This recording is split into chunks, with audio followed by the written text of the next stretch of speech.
पूर्व प्रधानमंत्री इंद्र कुमार गुजराल का निधन हो गया है। 93 साल के गुजराल ने दिल्ली से सटे गुड़गांव के मेडिसिटी मेदांता अस्पताल में आज दोपहर 3:30 बजे अंतिम सांस ली।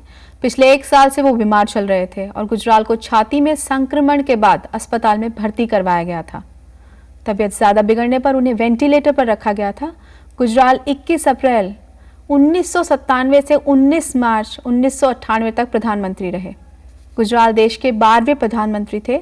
वो वीपी सिंह और फिर देवगौड़ा सरकार में विदेश मंत्री पद पर भी रहे।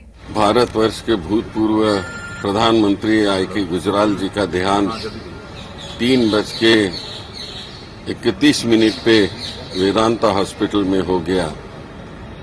अभी पार्लियामेंट में मैंने अनाउंस कर दिया है।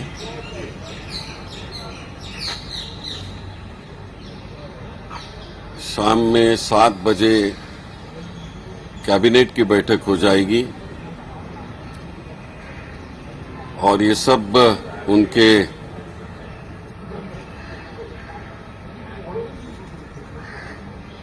तैयारियां कैसे उनका फ्यूनरल करना है, क्या करना है, वो उसकी चर्चा होकर निर्णय लिया जाएगा। पूर्व प्रधानमंत्री आई.के. गुजराल ने देश की विदेश नीति गढ़ने में अहम योगदान दिया। उनका परिवार अविभाजित भारत के पंजाब प्रांत का रहने वाला था। विभाजन के बाद गुजराल ने जालंधर और दिल्ली को अपनी राजनीतिक गतिविधियों का केंद्र बनाया। राजनीति उन्होंने कांग्रेस से शुरू की, लेकिन गैर कांग्रेसवाद के नारे पर चढ़कर वो पीएम की कुर्सी तक पहुंच गए। देश की विदेश नीति को नया तेवर और नई धार देने वाले इंद्र कुमार गुजराल नेता भी थे और नीतिकार भी। इंदिरा गांधी के जमाने में वो कांग्रेस के रणनीतिकार भी बने तो देश की अस्थिर राजनीति के दौर में उन्होंने 11 महीने तक प्रधानमंत्री पद भी संभाला। बेहद ईमानदार और साफ सुथरी सियासत के साथ साफ गोई की मिसाल थे गुजराल। सन 1942 के भारत छोड़ो आंदोलन में गुजराल ने हिस्सा लिया। पंजाब के जालंधर से उन्होंने सियासत शुरू की। 70 के दशक में वो इंदिरा गांधी के बेहद नजदीकी नेताओं में शुमार हुए। आपातकाल के वक्त वो इंदिरा मंत्रिमंडल में सूचना प्रसारण मंत्री रहे। बाद में उन्हें सोवियत संघ का भारतीय राजदूत नियुक्त किया गया। इंद्र कुमार गुजराल की सियासत को धार मिली वीपी सिंह के साथ। राजीव गांधी सरकार के वित्त मंत्री विश्वनाथ प्रताप सिंह ने कांग्रेस से बगावत की तो साथ में गुजराल भी हो लिए। 1989 के चुनाव में गुजराल जालंधर से जनता दल के टिकट पर लोकसभा में जीतकर पहुंचे और वीपी सिंह सरकार में विदेश मंत्री बने।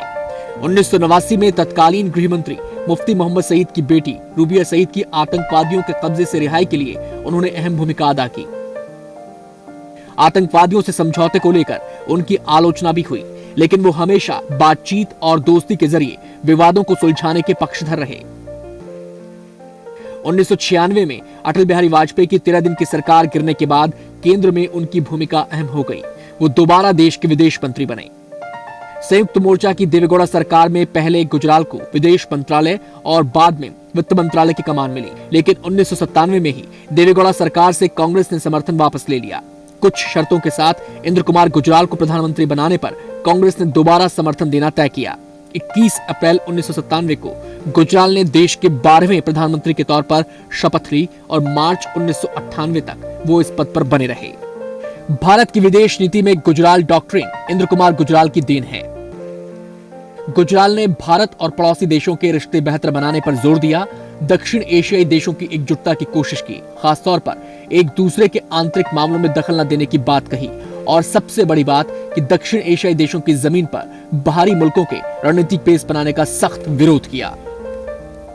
गुजराल चले गए, लेकिन अपने पीछे उन नीतियों की मशाल छोड़ गए जिनके आसरे आने वाले वक्त में भारत को दुनिया में नए मुकाम पर पहुंचना है। हिमाचल प्रदेश के मुख्यमंत्री प्रेम कुमार धूमल आज से गुजरात के दौरे पर हैं। वो गुजरात के मुख्यमंत्री नरेंद्र मोदी के बुलावे पर चुनाव प्रचार के लिए जा रहे हैं। जानकारी के मुताबिक वो 4 दिसंबर को शिमला वापस लौटेंगे। इसके साथ ही बीजेपी सांसद और पार्टी के राष्ट्रीय उपाध्यक्ष शांता कुमार भी चुनाव प्रचार के लिए गुजरात जाएंगे।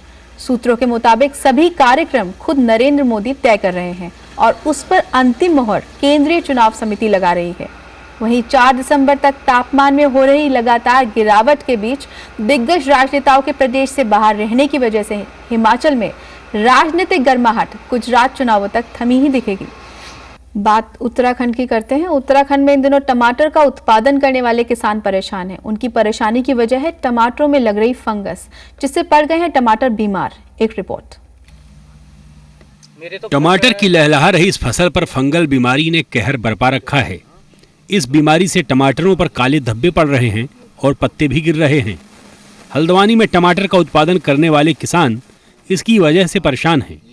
यहाँ करीब 250 हेक्टेयर में टमाटर की पैदावार होती है और ये बीमारी सभी जगह फैल गई है।